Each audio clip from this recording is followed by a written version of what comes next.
आस्तर फारस की मलिका थी। उसका शौहर अक्सवीरस बादशाह भी उसके इस राज से वाकिफ न था कि आस्तर एक यहूदी थी।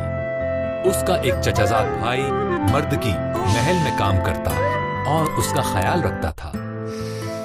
बादशाह के एक मुशीर हामान को एक बहुत बड़ा इनाम मिला, जिस पर उसे बड़ा फख्र था। मर्दकी के अलावा सब लोग उसे सजदा करते थे। हामान इसे अपनी बेइज्जती समझता था।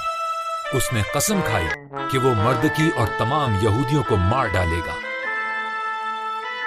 हामान ने अक्सवीरस बादशाह से कहा कि यहूदी खतरनाक लोग हैं, इसलिए उन्हें खत्म कर देना चाहिए। अक्सवीरस बादशाह रजामंद हो गया और यहूदियों को खत्म करने का एक दिन मुकर्रर कर दिया। मर्दकी बहुत खौफजदा हुआ और मलिका आस्तर को पैगाम भेजा।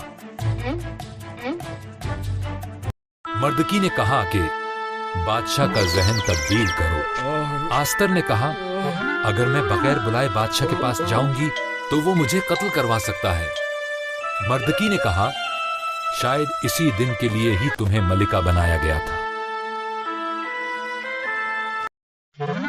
आस्तर जुर्रत का मुजाहरा करते हुए कोशिश करने के लिए तैयार हो गई। वो बादशाह के तख्त के पास चली गई। अक्सवीरस बादशाह उसके हुस्न से मुतासिर हुआ और उसे अंदर आने की दावत दी। उसने पूछा कि क्या हम हामान के साथ शाम का खाना खा सकते हैं। हामान अपने घर के पीछे एक बड़ी सलीब बना रहा था। उसका मंसूबा था कि वो मर्दकी को उस पर लटकाएगा। फिर बादशाह का दावतनामा आ गया और हामान शाम के खाने के लिए महल में चला गया। आस्तर ने अक्सवीरस बादशाह को बताया, एक शख्स मुझे और मेरे लोगों को मारना चाहता है। बादशाह ने पूछा, कौन ऐसा कर सकता है? आस्तर ने कहा, ये शैतान हामान है। हामान?